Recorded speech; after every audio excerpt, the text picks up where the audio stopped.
Kumusta mga kasaliksik? Isa sa mga pangunahing estratehiya ni Donald Trump laban sa China ay ang paggamit ng ekonomikong hakbang upang pigilan ang lumalawak na impluensya ng Beijing sa pandaigdigang ekonomiya at tiyaking mananatili ang Estados Unidos bilang pangunahing puwersa sa kalakalan. Sa panahon ng kanyang administrasyon, ipinatupad niya ang mga makapangyarihang pulisya na direktang tumutugon sa mga isyong kinakaharap ng Amerika kaugnay ng hindi patas na gawin ng China sa pandaigdigang kalakalan. Sa pamamagitan ng mga ito, hinangad niyang palakasin ang sariling industriya ng Amerika habang nililimitahan ang pag-asa nito sa mga produktong Tsino. Unang hakbang na isinagawa ni Trump ay ang pagpataw ng mas mataas na taripa sa mga produktong inaangkat mula sa China. Sa pamamagitan ng tinatawag na trade war, inilista ng kanyang administrasyon ang libu-libong produkto na papatawan ng karagdagang buwis upang mapigilan ang pag-agos ng murang produkto mula China. Ang hakbang na ito ay naglalayong hikayatin ng mga negosyanteng Amerikano na bumili mula sa mga lokal na supplier o maghanap ng alternatibo sa mga bansang kaalyado ng Amerika. Bagamat nagdulot ito ng mas mataas na presyo para sa mga consumer sa Amerika, nakatulong ito upang pasiglahin ang mga lokal na industriya at bawasan ang dependency ng bansa sa China. Bukod sa mga taripa, pinatindi rin ni Trump ang kampanya laban sa diumano'y teknolohiyang pagnanakaw ng China.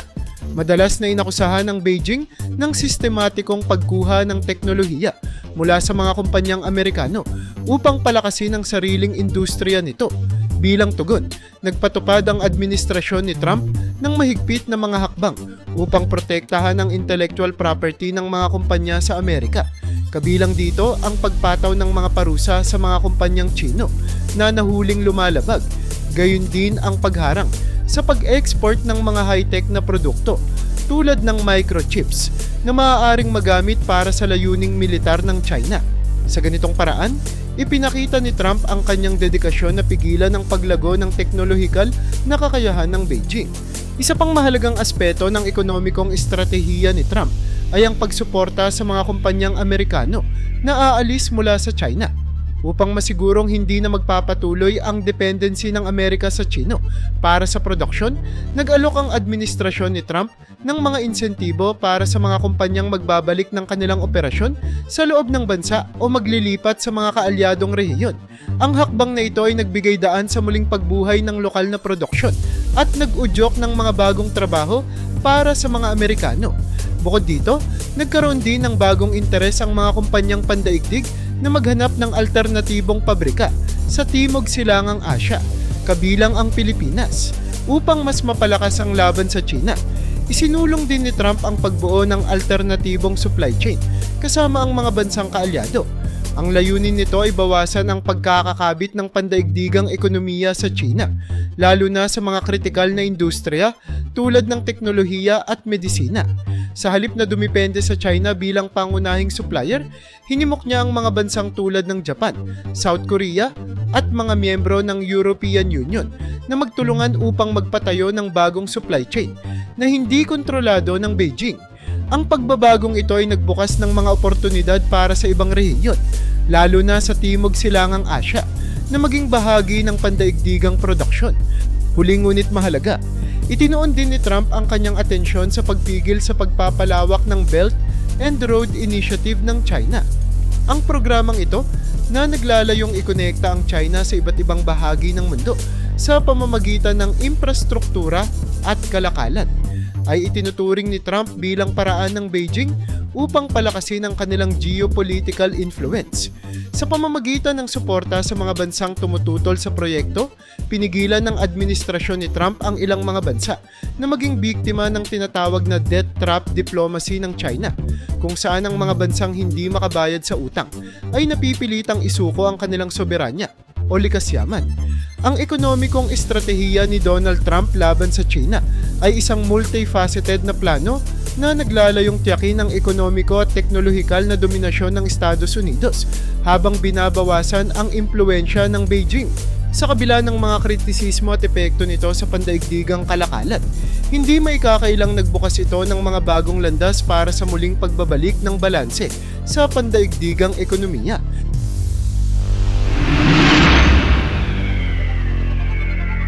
Isa sa mga pangunahing aspeto ng estratehiya ni Donald Trump laban sa China ay ang pagpapalakas ng militarisasyon at mga geopolitikal na hakbang upang kontrahin ang lumalaking impluwensya ng Beijing sa rehiyon ng Indo-Pacific.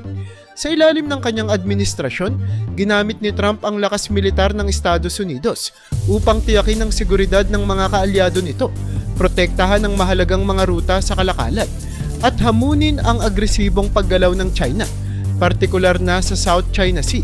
Ang mga hakbang na ito ay naglalayong hindi lamang ipakita ang kahandaan ng Amerika na depensahan ang mga interes nito, kundi pati na rin ang pagbibigay ng suporta sa mga bansang nangangailangan ng tulong laban sa pananakop ng China.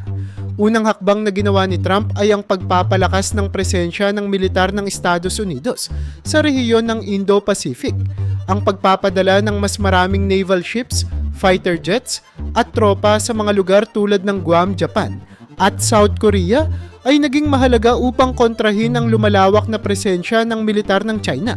Sa pamamagitan ng pagpapakita ng lakas militar, pinasigurado ng Administrasyong Trump na hindi magtatagumpay ang Beijing sa layunin nitong kontrolin ang rehiyon at magpatuloy ang balanse ng kapangyarihan sa Asya. Kasabay nito, nagbigay din ng mahalagang suporta ang Administrasyong Trump sa mga bansang may territorial dispute laban sa China. Kabilang dito ang Pilipinas, na patuloy na nakikipaglaban para sa soberanya nito sa West Philippine Sea. Ang suporta ng Amerika ay dumaan sa anyo ng mga military aid, intelligence sharing, at pagsasagawa ng joint military exercises tulad ng Balikatan. Sa pamamagitan nito, pinalakas ni Trump ang posisyon ng Pilipinas at iba pang kaalyado sa kanilang paninindigan laban sa mga agresibong hakbang ng Beijing sa pag-angkin ng mga teritoryo. Bukod dito, naging mahalaga rin ang pagpapalawak ng mga alyansa sa rehiyon bilang bahagi ng estratehiya ni Trump. Pinalalim ng kanyang administrasyon ang relasyon sa mga bansang tulad ng Japan, South Korea at Australia upang makabuo ng mas matibay na koalisyon na susuporta sa layunin ng Amerika. Ang mga bagong defense agreements at kooperasyon sa larangan ng teknolohiya at depensa ay nagbigay ng mas malakas na depensa laban sa mga banta mula sa China. Sa ganitong paraan, nakatulong si Trump na palakasin ang kolektibong kakayahan ng rehiyon na labanan ang impluwensya ng Beijing. Isa rin sa mga pangunahing layunin ni Trump ay ang protektahan ng freedom of navigation sa South China Sea, isang mahalagang ruta ng pandaigdigang kalakalan. Upang pigilan ng China sa pagsubok nitong gawing lake, ang South China Sea, regular na nagsagawa ang Amerika ng Freedom of Navigation Operations, FONOPS, sa rehiyon. Ang mga operasyong ito ay nagpakita ng dedikasyon ng Estados Unidos sa pagtitiyak na ang lahat ng bansa ay may karapatan sa malayang paglalayag at paggamit ng internasyonal na tubig, alinsunod sa pandaigdigang batas. Higit pa rito, isinulong ng administrasyon ni Trump ang pag-sponsor ng intelligence sharing agreements sa mga kaalyadong bansa upang mas mamonitor ang galaw ng militar ng China. Ang mas malawak na pagbabahagi ng impormasyon ay naging mahalaga sa pagtukoy sa mga plano at operasyon ng Beijing, tulad ng pagtatayo ng mga artificial island at militarisasyon ng mga ito. Ang mga alyansang ito sa intelligence ay nagbigay daan upang makabuo ng mas organisado at koordinadong tugon sa anumang banta mula sa China. Sa kabuuan, ang militarisasyon at geopolitikal na estratehiya ni Donald Trump ay naging pundasyon ng kanyang layunin na kontrahin ang agresibong pagpapalawak ng China sa Indo-Pacific sa pamamagitan ng pagpapakita ng lakas, pakikipag-alyansa sa mga kaibigan, at pagtatanggol sa karapatan ng lahat sa rehiyon. Inilatag niya ang pundasyon para sa patuloy na hamon laban sa ambisyon ng Beijing na gawing sentro ng pandaigdigang kapangyarihan ng sarili nito. Ang mga hakbang na ito ay nagpakita ng kahandaan ng Amerika na depensahan ang kaayusan at kapayapaan sa rehiyon habang pinapalakas ang posisyon ng mga bansang maliliit laban sa higanteng China.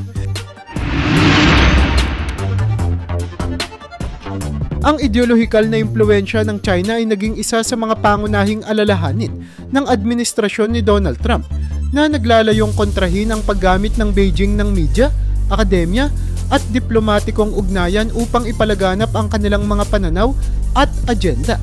Sa layuning protektahan ang kalayaan sa impormasyon, demokrasya at pandaigdigang human rights, nagpatupad si Trump ng mga hakbang upang pigilan ang ideolohikal na ekspansyon ng China sa iba't ibang larangan.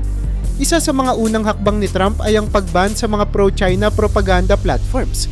Ginamit ng China ang media upang ipalaganap ang kanilang ideolohiya at magtanim ng impluwensya sa mga dayuhang bansa. Sa pamamagitan ng mga platapormang ito, inilalako ng Beijing ang kanilang imahe bilang isang modelo ng tagumpay habang kinukwestiyon ang kredibilidad ng mga demokratikong sistema tulad ng sa Amerika. Bilang tugon, ipinagbawal ng administrasyon ni Trump ang operasyon ng ilang Chinese state-owned media outlets at nilimitahan ang kanilang kakayahang mag-recruit ng mga lokal na mamamahayag sa Amerika.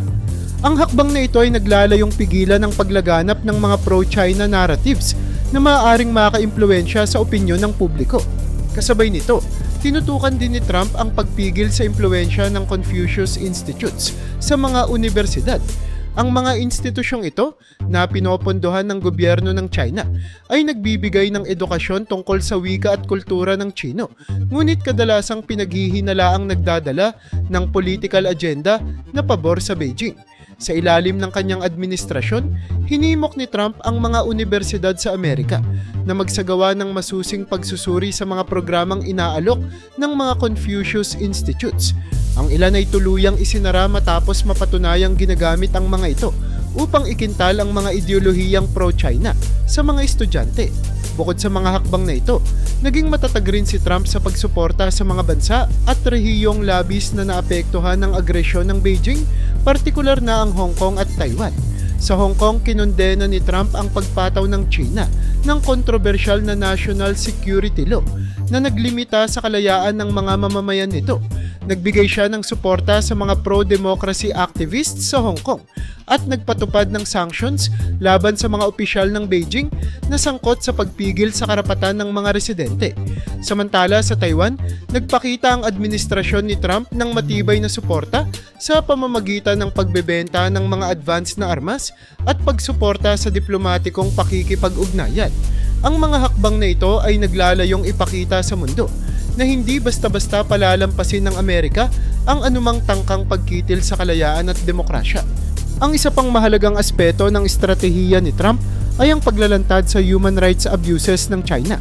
Madalas na pinuna ng administrasyon ni Trump ang pagtrato ng Beijing sa mga Uyghur Muslims sa Xinjiang, kung saan libo-libong tao ang ikinulong sa tinatawag na re-education camps. Gumamit ang administrasyon ng mga plataporma tulad ng United Nations upang ibunyag ang mga paglabag sa karapatang pantao na ito at nagpataw ng sanctions laban sa mga kumpanyang Chino na sangkot sa pang-aabuso. Ang hakbang na ito ay nagpadala ng malinaw na mensahe na ang Amerika ay hindi tatahimik sa harap ng kawalang katarungan. Bilang bahagi ng pagbalanse sa impluwensya ng China, isinulong din ni Trump ang pagpapalakas ng soft power ng Amerika. Ang kanyang administrasyon ay naglaan ng pondo para sa mga cultural exchange programs, pati na rin sa mga international na media platforms tulad ng Voice of America, upang maipakita ang mga halaga ng demokrasya at kalayaan.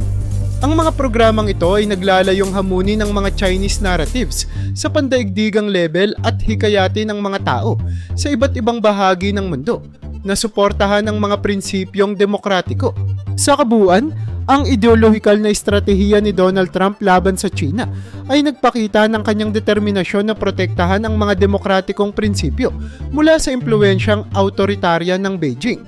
Sa pamamagitan ng pagpapalakas ng kontrol sa media, edukasyon at diplomasya, nilabanan niya ang pagtatangka ng China na gawing global ang kanilang ideolohiya at naglatag ng pundasyon para sa patuloy na laban para sa kalayaan at karapatang pantao.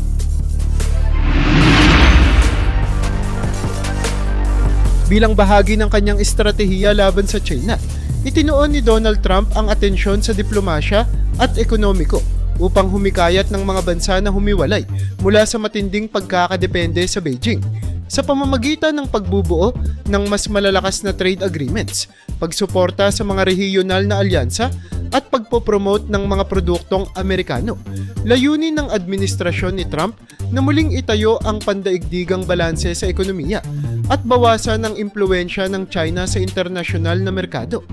Isa sa mga unang hakbang na ginawa ni Trump ay ang pagbubuo ng mas matibay na kasunduan sa kalakalan kasama ang ibang mga bansa. Sa ilalim ng kanyang pamumuno, ang Amerika ay nagtrabaho upang bumuo ng bilateral agreements na nagbibigay ng mas pantay na benepisyo sa parehong panig, habang hinihikayat ang mga bansang ito na bawasan ang kanilang kalakalan sa China.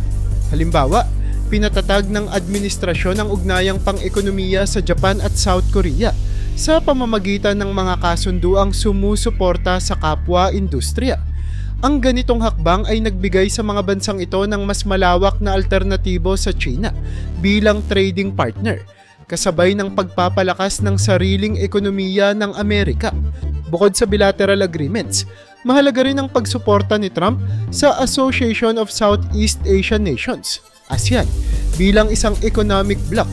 Nakita ng kanyang administrasyon ang potensyal ng ASEAN na maging alternatibong rehiyonal na sentro ng kalakalan. Sa halip na mag-focus sa mga bansang umaasa sa Belt and Road Initiative ng China, pinanatili ni Trump ang pakikipagtulungan sa ASEAN upang palakasin ang rehiyonal na ekonomiya nang hindi na kailangang dumepende sa Beijing.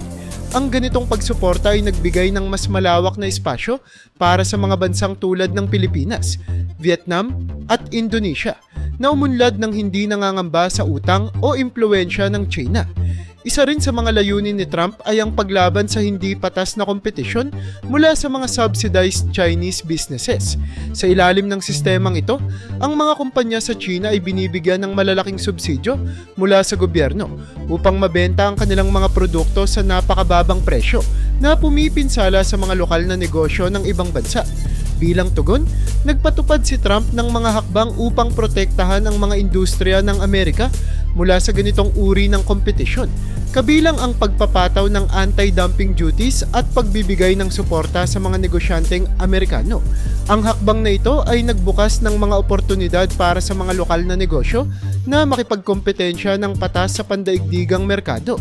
Kasabay nito, pinalawak din ng administrasyon ni Trump ang mga sanctions laban sa China. Partikular niyang tinarget ang mga opisyal at kumpanyang lumalabag sa mga internasyonal na batas, tulad ng mga sangkot sa militarisasyon ng South China Sea, human rights abuses sa Xinjiang, at hindi patas na praktika sa ekonomiya. Ang mga sanctions na ito ay naglalayong hindi lamang parusahan ang mga lumalabag, kundi pati na rin pigilan ng iba pang entidad sa pagsuporta sa mga aktibidad ng Beijing na lumalabag sa pandaigdigang kaayusan. Higit pa rito, pinalakas din ni Trump ang Made in USA movement bilang bahagi ng kanyang estratehiya. Sa pamamagitan ng pagpopromote ng mga produktong gawa sa Amerika, hinimok niya ang mga lokal at internasyonal na merkado na ilayo ang kanilang atensyon sa murang produktong Chino. Ang kampanya ay hindi lamang naglalayong palakasin ang domestic manufacturing sector ng Amerika, kundi pati na rin ang muling pagtitiwala ng mga pandaigdigang mamimili sa kalidad ng mga produktong Amerikano. Sa kabuuan, ang diplomasya at ekonomikong alyansa laban sa China ay naging sentro ng estratehiya ni Donald Trump. Sa pamamagitan ng mga hakbang na ito, hindi lamang niya binawasan ang impluwensya ng Beijing sa pandaigdigang merkado, kundi naglatag din siya ng pundasyon para sa mas matibay at balanseng ekonomiya na pinangungunahan ng Amerika at ng mga kaalyado nito. Ang mga hakbang na ito ay nagbigay daan sa mga bansang may mas maliit na ekonomiya na makahanap ng alternatibo sa China, habang pinalalakas ang kanilang sariling kapasidad na lumago.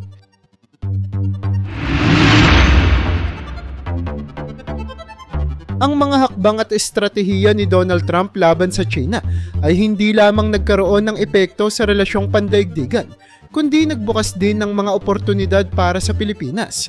Sa harap ng mas pinaigting na tensyon sa pagitan ng Estados Unidos at China, ang Pilipinas ay nakinabang sa ilang aspeto ng ekonomikong at militar na alyansa nito sa Amerika. Narito ang 5 pangunahing kapakinabangan na maaaring makuha ng Pilipinas mula sa estratehiya ni Trump laban sa Beijing. Una, nagkaroon ng mas malaking pagkakataon para sa pagpapalakas ng ekonomiya ng Pilipinas bilang alternatibo sa China. Sa layuning bawasan ang dependency ng mga kumpanya sa Beijing, hinimok ng administrasyon ni Trump ang mga kumpanyang Amerikano na ilipat ang kanilang operasyon sa ibang rehiyon.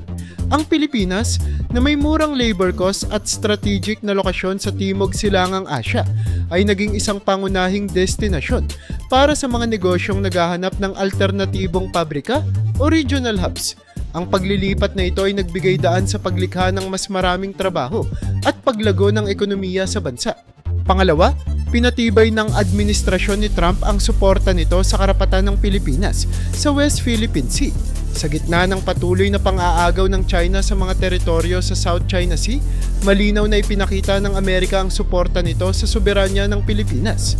Ang mga Freedom of Navigation operations na isinagawa ng US Navy sa rehiyon ay nagbigay ng kumpiyansa sa Pilipinas na hindi ito nag-iisa sa laban kontra sa agresyon ng Beijing. Ang ganitong hakbang ay nagpalakas sa posisyon ng Pilipinas sa mga internasyonal na diskusyon at korte patungkol sa karapatan nito sa mga pinagtatalunang teritoryo. Pangatlo, ang Mutual Defense Treaty sa pagitan ng Amerika at Pilipinas ay mas napagtibay sa ilalim ng administrasyong Trump sa pamamagitan ng karagdagang military aid, pagpapadala ng mga kagamitan sa depensa at regular na joint military exercises tulad ng balikatan. Mas napalakas ang kakayahan ng Pilipinas na depensahan ang sarili nitong teritoryo. Ang presensya ng mga tropang Amerikano sa mga strategic na lugar sa bansa ay nagbigay ng seguridad laban sa banta ng militarisasyon ng China sa rehiyon. Pang-apat, ang estratehiya ni Trump laban sa ekonomiyang Chino ay nagbigay daan sa pagbawas ng economic dependency ng Pilipinas sa China sa pamamagitan ng paghikayat sa mga bansang tulad ng Pilipinas na palawakin ang kanilang kalakalan sa ibang mga kaalyado. Unti-unting nawawala ang kontrol ng Beijing sa lokal na ekonomiya ng bansa. Ang paglayo mula sa murang utang at subsidyo ng China ay nagbigay daan sa mas balanseng ugnayang pang-ekonomiya para sa Pilipinas. Panghuli, ang global manufacturing shift mula sa China patungo sa ibang rehiyon ay nagbigay ng pagkakataon sa Pilipinas na maging bahagi ng bagong supply chain. Habang naghahanap ang mga kumpanya ng mas maaasahang alternatibo sa China, ang Pilipinas ay may potensyal na maging isa sa mga pangunahing destinasyon para sa produksyon at logistics. Ang mga hakbang ni Trump upang bawasan ang dominasyon ng China sa global supply chain ay nagbigay sa Pilipinas ng pagkakataon na palakasin ang sektor ng pagmamanupaktura nito at makakuha ng mas maraming dayuhang pamumuhunan. Sa kabuuan, ang estratehiya ni Donald Trump laban sa China ay nagdala ng mga oportunidad para sa Pilipinas na palakasin ang ekonomiya, protektahan ang soberanya, at bawasan ang dependency nito sa Beijing. Sa pamamagitan ng pagtutok sa mas malakas na relasyon sa Amerika at pag-maximize sa mga benepisyo mula sa mga pagbabagong pandaigdig, ang Pilipinas ay maaaring umunlad bilang isa sa mga pangunahing bansa sa Timog Silangang Asya.